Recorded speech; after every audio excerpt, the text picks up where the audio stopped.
O programa a seguir contém cenas fortes e inadequadas para menores de 16 anos.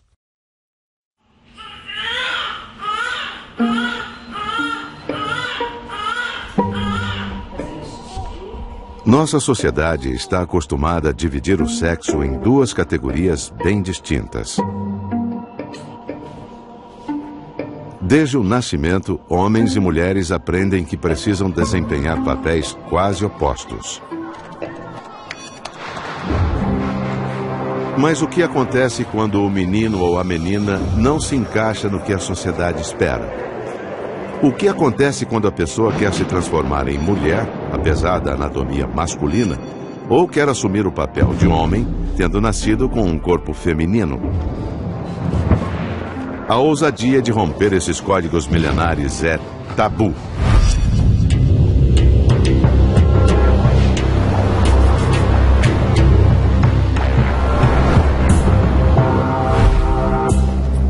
Não há pesadelo maior do que se sentir um estranho aprisionado no corpo errado. E olhando no espelho eu não gostava, porque daí eu via que era de menino e não de menina. Eu, quando criança, eu não tinha nem de querer tocar, porque pra mim me causava repugnância, eu tinha uma sensibilidade muito grande, acho que nele, então eu não gostava nem de passar muito sabonete, nada. Eu não tenho uma relação sadia com o meu corpo, eu não consigo me ver no espelho, eu não me reconheço. Eu considero assim, não tem gente que nasce com 6 dedos, eu nasci com menos um pênis.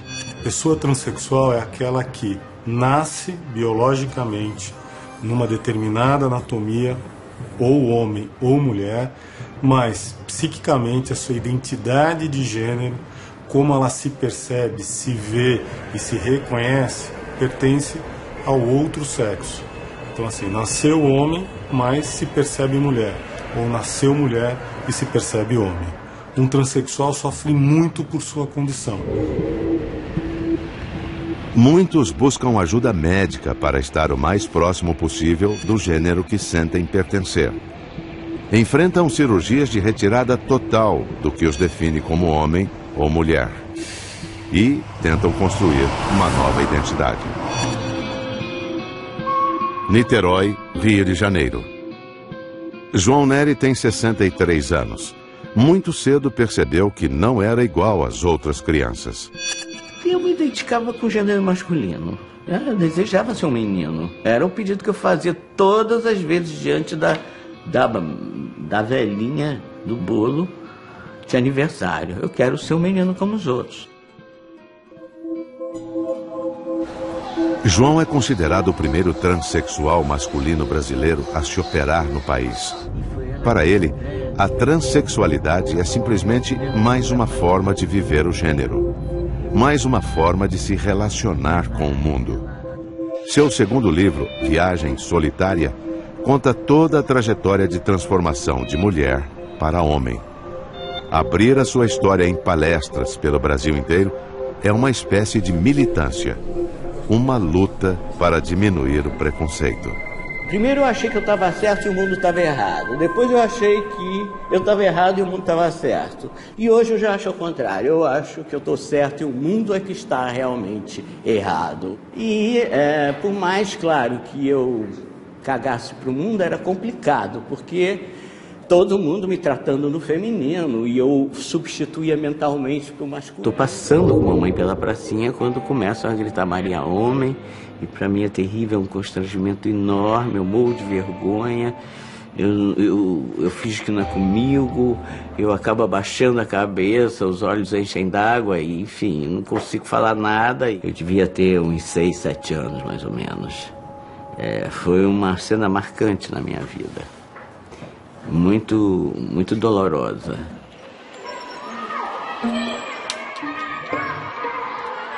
Eu tinha pânico de crescer, eu queria ser eternamente criança, porque eu sabia que se eu entrasse na adolescência, aí a coisa ia piorar. Eu não tinha como controlar os hormônios, então quando começa a adolescência, que os seios ou os invasores, como os trans homens gostam de chamar, começam a crescer, é uma angústia horrível, porque você quer seduzir como uma figura masculina e cada vez mais fica mais difícil, né?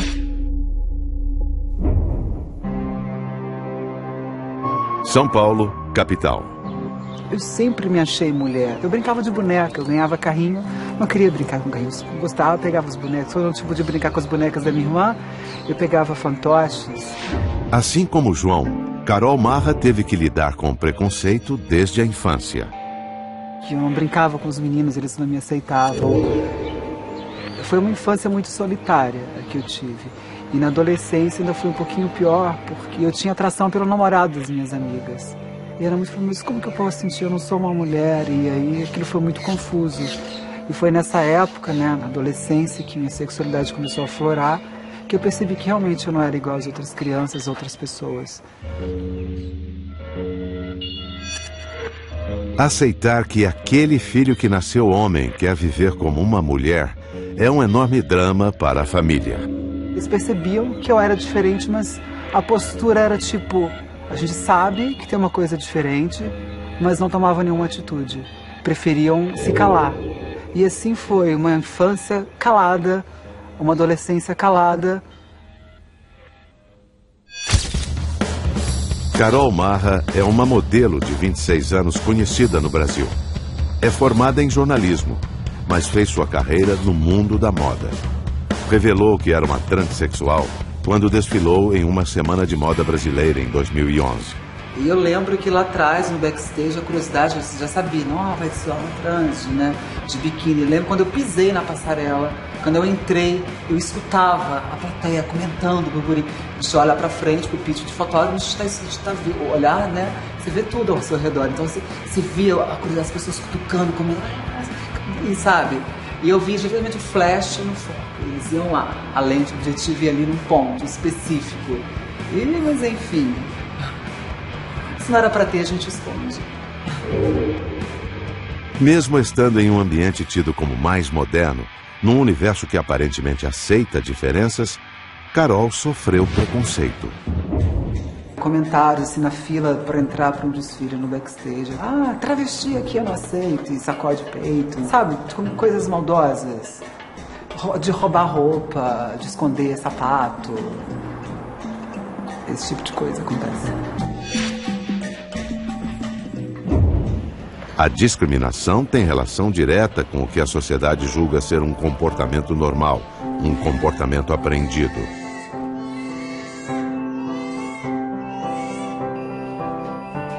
Quando eu tive uma filha, o primeiro presente que foi dado para ela foi um brinco. Furou a orelha dela. Né? O segundo presente que foi dado foi o nome feminino. Quando ela vem ao mundo, né, ela já vai encontrar uma rede toda estruturada, que ela é jogada nessa rede de significados para o que é ser um homem, o que é ser uma menina. O que é ser um menino, o que é ser uma menina. Ela não tem autonomia de decidir, eu quero isso, eu não quero isso. Curitiba, Paraná. Maitê Schneider é atriz e dona de uma clínica de depilação.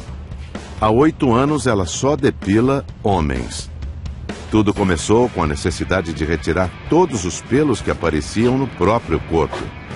Especializou-se em arrancar pelos masculinos, porque Maitê nasceu Alexandre.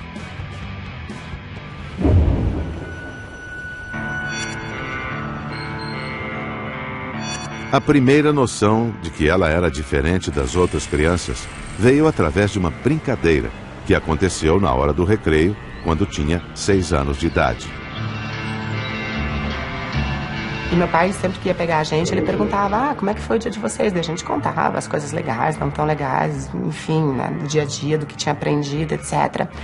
E eu, muito feliz, falei, nossa, hoje me colocaram no centro de uma rodinha e começaram a bater palma, não sei o que, foi muito legal, pai, porque veja bem, me chamando de Mariquinha, e olha que legal, e o povo todo rindo e batendo palma. Daí ficou aquele silêncio, né? E foi pela primeira vez que depois meu pai me explicou que era Mariquinha e que ele falou pra minha mãe, olha, tem que cortar o cabelo do Alexandre e vamos colocar o Alexandre no judô, porque meu irmão já fazia judô. Comecei a tentar imitar meu irmão em tudo. Então meu irmão fazia uma coisa, eu tentava imitar ele, né?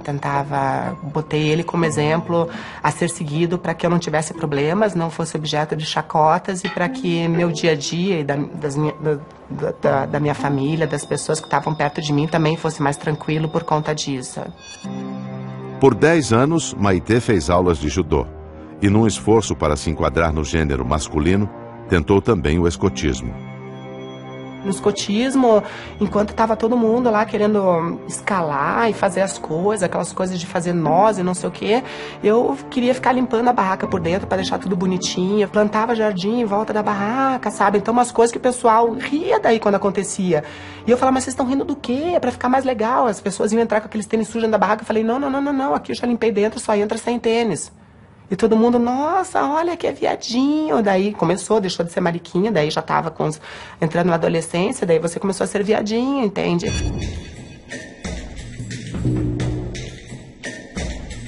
Sempre achei que tinha alguma coisa dissonante. Por mais que eu tentasse me enquadrar com meu irmão fazendo judô e fazendo escotismo, o dissonante aparecia, né? Quer dizer, porque eu não conseguia ser igual a ele, entende? Muitas vezes as crianças brigam contra isso, ou não. Aí depende de cada criança, de cada indivíduo. Isso amoita, depois isso diminui um tempo e na adolescência, com os hormônios, com os caracteres sexuais secundários, isso eclode, se explode. E aí começa toda a história, né, que todo transexual passa, de sofrimento, de exclusão, por não pertencer àquele padrão que é social.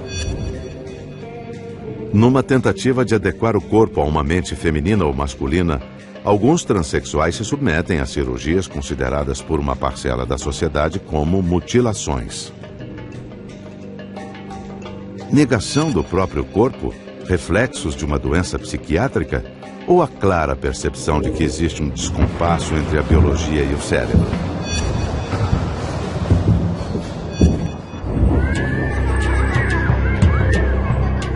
A maioria dos transexuais define a sua condição como tendo nascido no corpo errado, como se a natureza tivesse pregado uma peça de mau gosto. Segundo estimativas mundiais, 1 em cada 30 mil homens e uma mulher a cada 100 mil são transexuais.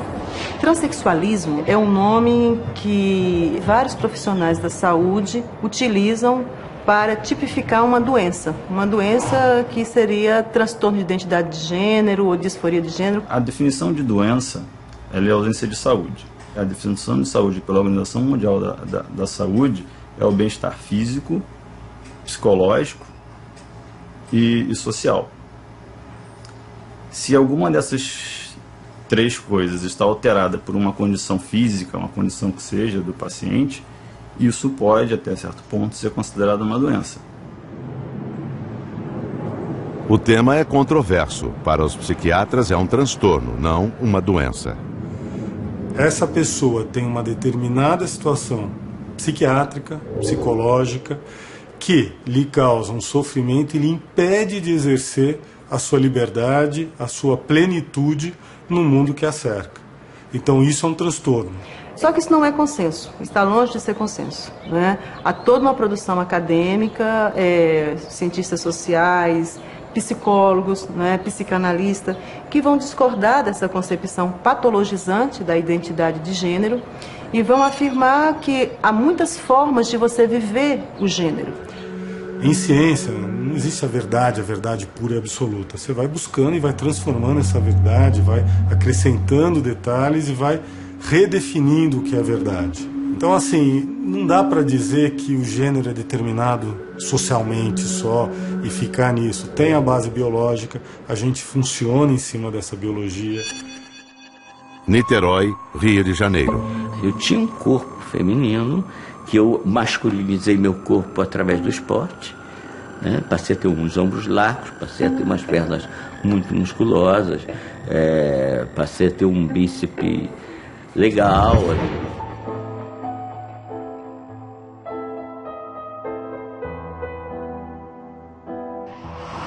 Mas para ter direito a fazer a cirurgia que o fizesse parecer cada vez mais com um homem, precisava ter vários laudos. Laudos emitidos por profissionais de várias áreas e que comprovassem o que ele já sabia: era um transexual. Uma dessas pessoas foi Marta, uma assistente social da Universidade Federal Fluminense, que o atendeu por vários anos. Ele pensava como homem, sempre. era muito, muito convincente. Para mim, ele me convencia a cada vez mais. Marta acompanhou o lento e doloroso processo de transformação de João. Aos 27 anos, ele fez uma cirurgia de retirada total das mamas. A cirurgia foi um grande alívio para mim. Claro, ninguém gosta de se operar, eu acho. Mas não é nada agradável você estar no hospital e ter dor. Mas, às vezes, é imprescindível. A primeira cirurgia que faz um transhomem é tirar os seios, que é um grande alívio social. E depois vem a esterectomia, que é a retirada dos órgãos internos reprodutores, que também dá um grande alívio na medida em que você deixa de produzir o estrogênio, né, no meu caso, e passa a tomar testosterona. Portanto, os caracteres sexuais secundários, como a barba, a voz, enfim, a musculatura, há várias mudanças com a testosterona, né? De todas as cirurgias possíveis, só uma João resolveu não fazer: a cirurgia de reconstrução do pênis. Ainda hoje, passados mais de 30 anos, poucos médicos realizam essa cirurgia no Brasil. Embora ótimas técnicas estejam sendo utilizadas nos Estados Unidos e na Europa, aqui ela ainda é considerada experimental. Existem as próteses, né? Claro que nunca é a mesma coisa do que ter o próprio, né? Mas a fantasia é ótima também, a gente tem que ser criativo. E tem as mãos também, né? Eu estou num momento da minha vida privilegiado, na medida em que eu já me definia, já resolvi o que eu tinha que me operar, já não sofro mais transfobia propriamente dito, porque já tenho uma aparência masculina. João é um lutador. Eu digo isso com maior orgulho. Se ele não fosse tão lutador, ele não estava assim como está hoje. São Paulo, capital. Como a maioria dos transexuais, Carol Marra começou a incursão no universo feminino às escondidas. Eu saía de casa com uma roupa, no meu carro eu trocava de roupa para sair para rua, porque eu não aguentava vestir uma calça com uma camisa. Eu vestia isso dentro da minha casa, para não agredir os meus pais, mas na rua eu era outra pessoa, e eu queria ser aquilo 24 horas. E eu lembro quando eu vi, eu falei assim, é isso. E aí eu procurei um psicólogo, e foi aí que eu acho que a minha vida começou a caminhar. O ponto culminante foi, realmente, quando eu coloquei a prótese, eu comecei a fazer uma limpa no meu armário, e a minha mãe começou a me ajudar. Ela falou assim, não joga isso, um dia você vai usar isso. Eu falei assim, mãe, eu não vou usar isso mais. Ela falou, esse aqui não. Eu falei assim, mãe, eu não vou usar esse. E essa também eu não vou usar. E a lágrima escorria. Foi difícil para ela. Como é até hoje. Eu senti que ali eu estava matando uma parte de mim, mas era preciso morrer para Carol nascer de fato. Não é uma questão de opção, não é uma escolha. Assim como a homossexualidade não é uma questão de escolha, o transexualismo também não. Apesar de serem os pacientes mais felizes que eu já vi depois que são tratados, eles também são os pacientes com maior sofrimento psicológico que eu já vi. São os pacientes com maior sofrimento social que eu já vi. Eu preciso da cirurgia para me sentir plena, para me sentir eu. Eu acho que só a partir desse momento que eu vou olhar e falar assim, essa é a Carol. A cirurgia de readequação sexual é permitida no Brasil após os 21 anos de idade. O paciente tem que apresentar um laudo que ateste que ele é um transexual, o que só é dado depois de 2 anos de avaliação feita por uma equipe profissional multidisciplinar. O Ministério da Saúde estuda reduzir a idade mínima para 18 anos. Porém, até o final do documentário, a medida não havia sido aprovada. Precisa estar num centro referenciado, precisa ter um acompanhamento, e nesse centro referenciado ele vai ter um laudo psiquiátrico, um laudo psicológico, um laudo do serviço social, um laudo endocrinológico e cumpriu o tempo de psicoterapia. A cirurgia é irreversível e o médico tem que ter certeza de que a pessoa que está na sua frente não sofre de quaisquer outras doenças psiquiátricas. Existem quadros, por exemplo, de uma esquizofrenia que eu posso ter um delírio de um transtorno de identidade. Mas isso não é o mais importante. O mais importante vai ser o quadro de esquizofrenia. Você precisa ter muito cuidado para indicar isso para as pessoas. Então você precisa saber para quem você está indicando, o que essa pessoa está buscando com isso. Tem pessoas que vivem uma experiência de rejeição ao corpo, né, imensa. Mas veja, não é ao corpo, é a parte do corpo. Ela tem uma parte do corpo que ela olha no espelho e fala, isso é nojento, isso não me pertence. Eu olho para o meu corpo, vejo partes que eu gosto e tal, e tem outras partes que eu não consigo nem ver, nem chegar. E aí você tem realmente pessoas que tentam, inclusive, fazer uma cirurgia por conta própria. Curitiba, Paraná. Aos 30 anos, sem dinheiro para fazer a cirurgia de mudança de sexo, Maitê resolveu, ela mesma, cortar fora a parte do corpo que a atormentava. Pesquisou durante 6 meses em sites na internet como era feita a retirada dos testículos, glândulas sexuais responsáveis pela produção da testosterona, o hormônio masculino. Eu fui numa casa de produtos médicos aqui em Curitiba, daí eu comprei bisturi, comprei fio de sutura, comprei anestesia de dentista, comprei uma série de coisas. Eu vim pra casa, botei o fio, a anestesia de dentista, passei álcool 70, limpei tudo e tal. Daí eu peguei o bisturi e comecei o que eles chamam de uma incisão bilateral, que é uma orquiectomia, que os médicos chamam. E o primeiro corte, bem leve, porque eu não sabia aquilo quanto era... afiado ou não, e nesse primeiro corte doeu muito, daí eu coloquei mais anestesia, muita anestesia, e eu fiz o segundo corte bem funda, e não sei o que aconteceu nesse corte, porque daí eu acordei, eu já estava na Santa Casa. A mutilação não deu certo. Os testículos permaneciam em seu corpo. A ideia não saía da cabeça de Maitê. Ela ficou sabendo que um médico do Paraguai fazia essa cirurgia de graça nos pacientes que tivessem o laudo médico. Menos de um ano depois, andou cerca de 650 quilômetros de ônibus para, finalmente, retirar os testículos. Era um lugar bem decente, não era um lugar sujo, nada, sabe? Não era um muquifão, assim. Nesse lugar, o cara falando meio em portunhol comigo, fez uma ficha de anamnese perguntando coisas da minha saúde e de quanto tempo eu vivia assim. Fez uma cópia do laudo. Eu fiquei 1h30, umas 2 horas aberta, sei lá. Mais ou menos acho que isso. E quando eu tava ali aberta, eu tive uns 2 desmaios no meio. No segundo desmaio, ele não queria mais fazer. E eu falei pra ele assim, olha, só que eu não vou sair aqui do Paraguai, não vou voltar pra Curitiba do mesmo jeito. E eu, quando quero ser persuasiva, eu sou. Entende? E ele não teve culpa, porque eu falei assim, vai ser pior pra tua clínica, porque lógico que eu vou fazer coisa errada. E você acha que eles vão achar que, tipo, fui eu que fiz, ou tipo, você acha que não vou saber do resto da história, que não sei o que, tudo tal. E ele teve que continuar. Menos de 6 horas depois da cirurgia que extraiu os testículos, Maitê voltou para Curitiba. A orientação era que retirasse os drenos colocados na intervenção 5 dias depois. Já tinha comprado a tesoura, fui fazer, tirei, super fácil mesmo. Tirei o dreno que ele tinha colocado, os 2 dreninhos, tirei. Acordei no dia seguinte, no dia seguinte, e essa parte tava, parecia que tinha elefantíase dentro, assim, era um negócio que eu não conseguia fechar mais a perna. Eu tive, falar pro meu pai de novo. E daí a gente achou um anjo na minha vida. Ela entendeu a situação e ela, no consultório dela mesma, ela fez uma punção, que ela tirou o líquido que estava dentro, na própria clínica dela lá.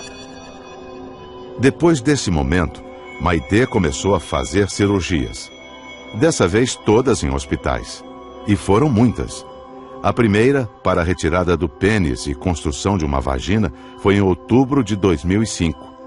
Todas as outras foram reparadoras, intervenções para consertar o que não tinha dado certo. E muitas vezes tem uma fantasia muito grande da tecnologia médica. Hoje a gente tem vários recursos, mas existe uma série de problemas que podem acontecer numa cirurgia, como qualquer cirurgia. Quem vai para a cirurgia tem que estar preparado para qualquer coisa.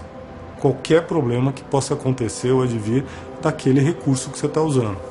Então eu já tirei enxerto de tudo que vocês possam imaginar, já tirei enxerto de bumbum, de perna, de tal mapa mundi, assim, de tantos recortes, assim, pra ajeitar alguma coisa. Começo de setembro eu fiz a 14ª cirurgia, nesses 7 anos, 8, acreditando sempre que vai ser a última, que vai ficar tudo bem, mas eu sinto que tá... Se não foi essa, eu acredito que seja, mas se não foi, tá muito perto de resolver, entende?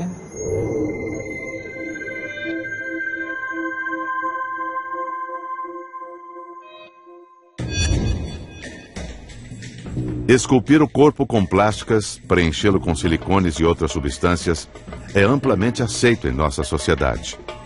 Mas ingerir hormônios e fazer cirurgias que modifiquem o sexo do nascimento, isso é tabu. Nem todas as pessoas aceitam a anatomia de nascimento como um destino. Num esforço desesperado para se parecer com o gênero que sentem pertencer, os transexuais assumem a aparência e vestimentas do sexo oposto. Encaram cirurgias dolorosas. Algumas vezes se mutilam. Colocam próteses. Todos nós estamos interferindo o tempo inteiro no corpo. No momento que eu pinto a unha, que eu corto um cabelo, eu estou interferindo na ideia de um corpo natural. As pessoas transexuais fazem essa interferência, né, como eu também faço, como todos nós fazemos. A questão é que muitas vezes a interferência no corpo que é feita em lugares do corpo que é considerado como sagradas, né? A vagina, os seios, lugares que a gente supõe que definem quem nós somos. Tem um pênis, é homem. Tem uma vagina, é mulher. A transexual não aceita aquilo, ela repudia a sua genitália, não mostra, nem pra ela mesma, nem... Eu tomo banho de lingerie às vezes, eu não gosto de me ver. Poxa, parece que eu tô com a roupa do avesso. É uma coisa que não tem um encaixe certo. A imagem muda, mas o entendimento sobre essa condição continua sendo um enorme tabu. Olha, relacionamento é uma coisa muito complicada, né? Porque a maioria dos homens não me enxergam como uma mulher. E isso é muito triste pra mim, porque acaba que eu fico sozinho, eu fico solitária. Toda pessoa tem necessidade de ter um companheiro. Quando eu tinha 20 anos, eu conheci uma pessoa numa festa, um rapaz que mora em São Paulo. A gente ficou se falando pelo telefone, pelas mídias sociais e eu resolvi vir para São Paulo para encontrar com ele, disposta a contar tudo, que ele não sabia, ele achava que era uma mulher. No caminho para a casa dos pais, a gente passou por uma região de São Paulo, onde trabalham várias travestis. E era tipo à tarde, logo após o almoço, elas ficam seminuas trabalhando. E eu nunca tinha visto uma cena daquela, eu fiquei meio espantado, gente, mas durante o dia, né? Ele foi me disse a seguinte frase, que eu nunca me esqueci. Não olhe para isso, meu amor, isso é um lixo. A matança desses lixos deveria fazer parte da limpeza urbana de São Paulo. Eu achei aquilo de uma crueldade tamanha, que ficou uma facada no meu coração. Eu falei assim, o que eu vou falar para esse homem? Né, sobre mim, não vou falar. Socialmente, como é reconhecida a transexualidade? Aí eu posso afirmar, né? Socialmente, a transexualidade é reconhecida como uma abjeção, como um pecado, como algo nojento, como algo que deve ser eliminado, como algo que deve ser exterminado, como uma pessoa que deve ser assassinada, porque é isso que nós temos no Brasil.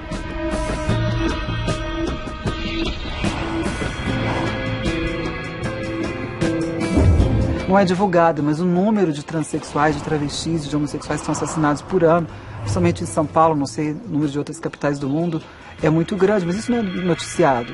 É aquilo que o outro falou, deve fazer parte da limpeza urbana da cidade, né? As pessoas devem imaginar dessa forma. Então eu fico muito triste com isso. Curitiba, Paraná. Durante muito tempo, Maitê Schneider teve que encenar um papel que não era seu. Fingir ser um homem, quando a alma era de mulher. E foi aqui no teatro que se encontrou profissionalmente. Formou-se atriz e recentemente recebeu o diploma de diretora de teatro. O próximo passo será atuar em uma peça de sua autoria. Maitê entendeu pela primeira vez a sensação de ser aceita ao viver no palco o papel de outra pessoa. Bonitinha, mas ordinária.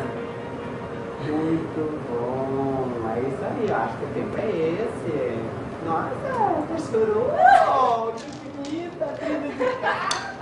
Acho que Agora vocês acharam o ponto, acho que tem que manter só isso, entende? Através do teatro eu pude brincar de outras coisas e ver que isso, além de ser uma brincadeira, era vista de maneira positiva, porque quanto mais eu conseguia viver e entrar no corpo daquele personagem, mais eu era aplaudida como tipo, nossa, que talento que essa pessoa tem.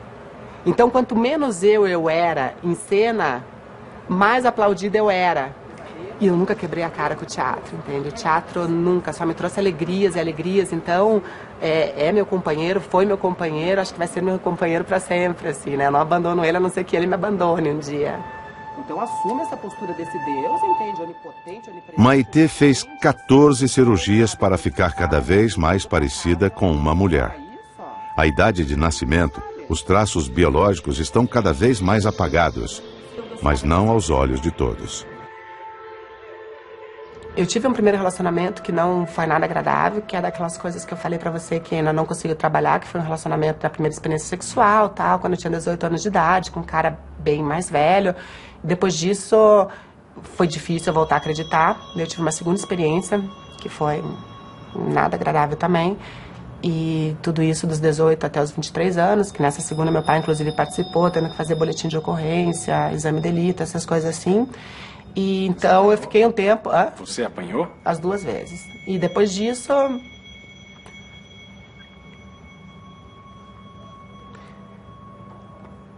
É difícil você voltar a acreditar em algumas coisas. Hoje em dia minha luta é contra as expectativas. E eu, hoje em dia, não ligo pra altura, não ligo pra credo, pra raça, pra cor, não ligo pra nada. E tô no último dos processos, que é não ligar pra questão de gênero. Então, eu já fiquei com 2 meninas e não tive relações sexuais, mas hoje em dia, eu acho que é tão difícil a gente ser feliz. Que, puta, restringir essa felicidade, limitando cada vez mais a um biotipo, a um tipo de corpo, a um tipo de religião, a um tipo de conta bancária, a um tipo de profissão, é de uma judiaria tremenda com a gente mesmo.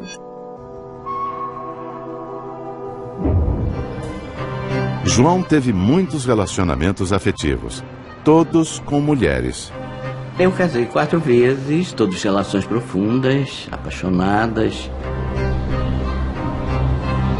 Teve a primeira mulher, e aí eu, pela primeira vez, eu tinha que contar a minha história, não sabe nem por onde começar.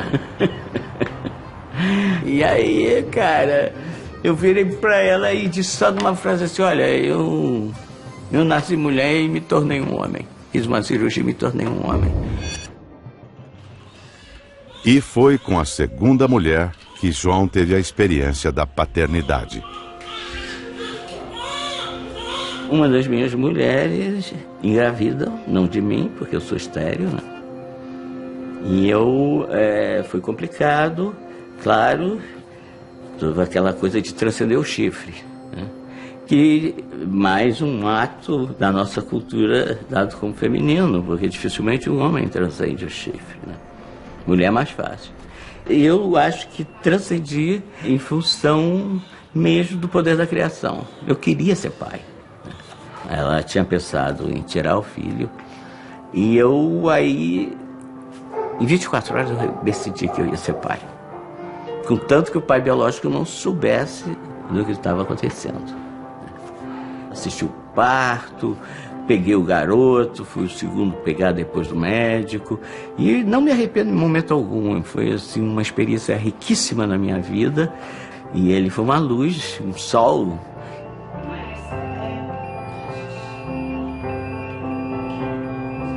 João sabia que em algum momento teria que explicar toda a sua história. E isso aconteceu quando o garoto tinha 13 anos, em pleno início da adolescência. Eram revelações muito fortes para serem ditas de uma vez só. Primeiro disse que não era o pai biológico do menino. Foi nessa sala aqui, foi um momento de muita intensidade. Eu pedi, embora eu não seja místico, nem religioso, mas eu pedi que alguma coisa me iluminasse naquele momento. Eu sabia que era um momento muito decisivo na minha vida. A ex-mulher, mãe do garoto, contou que João tinha nascido com um corpo de mulher. E foi muito legal, só fez nos aproximar mais. Eu mostrei a ele que não é o sangue que determina o amor, nem E pelo contrário, eu tinha escolhido ele mais do que meu filho de sangue. Ele era meu filho do coração mesmo.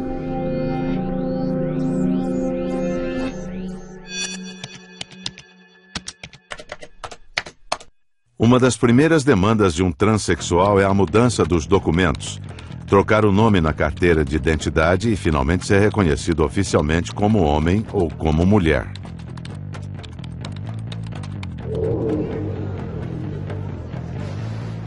Já aconteceu no aeroporto eu dar o meu documento, não, a senhora me deu o documento errado. Eu falei, não, esse é o meu.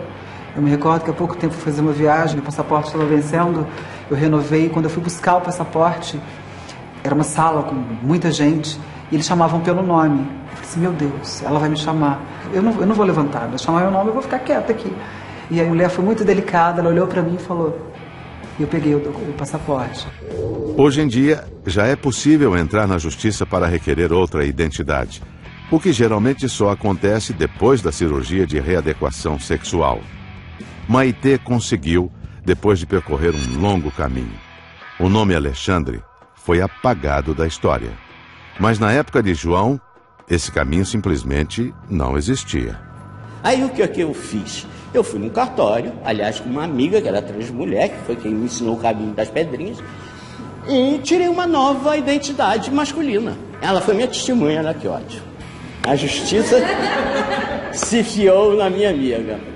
E aí, mas o que aconteceu? Quando eu tiro uma nova identidade, eu fico uma dupla identidade, né? E aí eu perco todo o meu currículo escolar. Eu passo a ser um analfabeto enquanto homem. Eu perco meu diploma, eu perco tudo. O mestrado, minha carteira profissional, meus anos que eu trabalhei.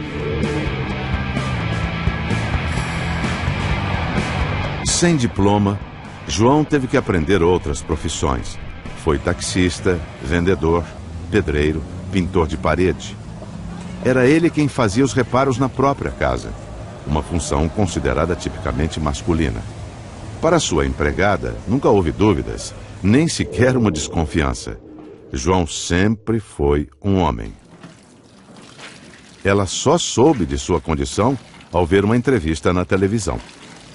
Eu estava vendo ele ali, mas eu digo, essa história que ele está contando não é verdadeira, ele é um homem. Porque assim, eu sempre trabalhei com ele, ele sempre me ensinou a fazer serviço de homem, né? Assim, eu já fiz serviço pesado, mas ele me ensinou assim, sentar tijolo, botar torneira, arrancar pia, botar piso junto com ele. Então, pra mim, eu falava assim pra ele, às vezes eu falava pra ele, isso aqui é um serviço de homem. Eu achava que não era pra mim fazer, era um serviço de homem, porque eu trabalhava do lado de um homem. Estava trabalhando do lado de um homem que queria que eu, mulher, fizesse serviço de um homem. E nunca desconfiei de nada. Aqui eu estou com 13 anos. Mesma escola, né? Muitos dos transexuais apagam os registros do passado, anulam documentos, queimam fotos, escondem uma história que para a maioria é tabu. Ele não deixou nenhum rastro que eu pudesse desconfiar, entendeu? Trabalhando do lado dele, ele ali de camisa de botão, a gente sentado quebrando pedra, cortando grama junto com ele, arrancando mato, cuidando do jardim. E eu nunca desconfiei nada, é impossível, gente. Se sentir homem apesar da anatomia feminina, julgar-se mulher em um corpo de homem, redesenhar uma história e alterar o próprio sexo. Isso, aos olhos da maioria, é um tabu. O que leva uma pessoa a renegar a anatomia que a define como homem ou mulher? Entre a comunidade acadêmica, as opiniões se dividem. É um transtorno, uma disforia, ou apenas mais uma forma de ser e estar no mundo, uma forma de viver o gênero? O que define se eu sou menina ou se eu sou menino é isso aqui, é essa exterioridade. É a minha performance, é a minha atuação no mundo como sendo de um gênero ou de outro gênero. O que nós desejamos e como nós desejamos são construções sociais. Hoje em dia, final dos anos 90 para cá, uma série de estudos mostram que a identidade de gênero, a noção que cada um de nós tem de ser homem ou ser mulher, começa a ser determinada intraútero. e alguns hormônios circulantes, os chamados andrógenos circulantes, na gestação, vão determinar se o cérebro vai se desenvolver masculino ou feminino. E, portanto, a identidade também está ligada nesse desenvolvimento cerebral. O SUS, Serviço Único de Saúde, realiza cirurgia de readequação sexual de graça em 4 centros referenciados: Rio de Janeiro, São Paulo, Porto Alegre e Goiânia. A fila de interessados é imensa e a exigência de um laudo que ateste a transexualidade, laudo que demora 2 anos para sair, faz com que o processo seja lento. Carol Marra decidiu fazer a operação em uma clínica particular. Ela ainda não tem todos os laudos. Lá fora, isso não é necessário, essa burocracia toda, mas eu escolhi fazer aqui no Brasil e está sendo muito complicado. Sabe, parece que eu não tenho o direito de ser eu. A cirurgia é de grande porte e irreversível. Aqui está o ânus, é feito um descolamento no períneo, mais ou menos nessa região, e o túnel, ele se prolonga até aqui. A profundidade da vagina, ela pode ser dada por essa distância aqui. Nas técnicas que usam a pele do pênis, para inverter a pele do pênis e cobrir essa área com pele, a profundidade ela é limitada pelo tamanho do pênis. Essa região dorsal do pênis aqui é onde passa a inervação para a glande. Essa inervação ela é dissecada e essa parte daqui da glande ela é utilizada para fazer o clitóris. Então toda a sensibilidade continua sendo carregada por esse nervo da glande até o cérebro e a pessoa tem a sensação erógena preservada. O corpo passa por uma enorme transformação.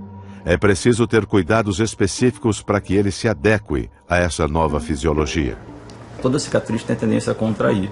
Então, a paciente precisa fazer dilatações periódicas enquanto ela não tem atividade sexual, porque a atividade sexual por si só pode garantir a permanência desse canal no diâmetro que ele tem que ficar. A pessoa usa uma série de dilatadores de tamanhos diferentes. Conforme o tempo vai passando, as dilatações são menos necessárias. As pessoas falam, você não tem medo da dor? Eu não tenho medo nenhum.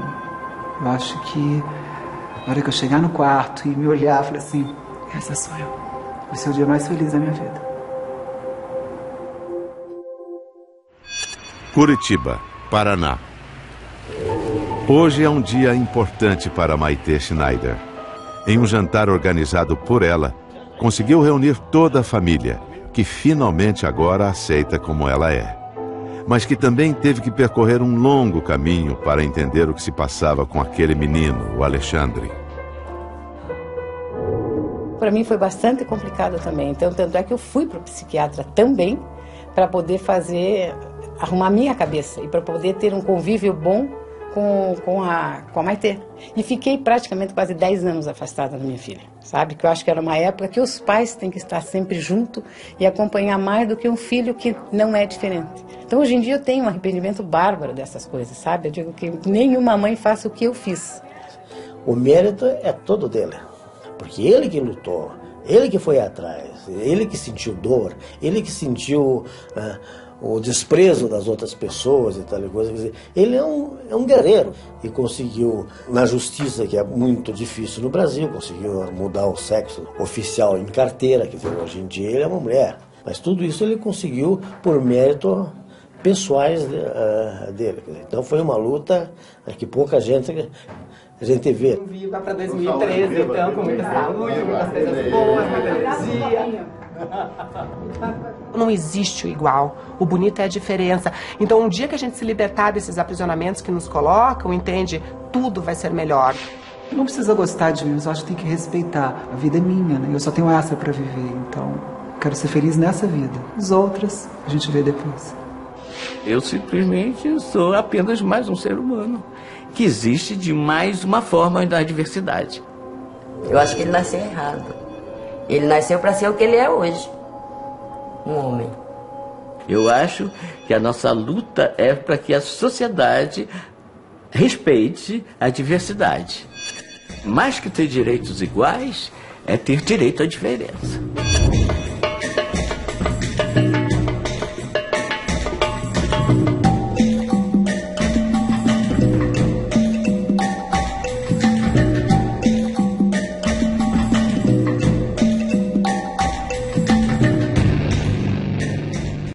obrigado por assistir. Por favor, curta e compartilhe o vídeo em suas redes sociais. Estaremos de volta com você o quanto antes.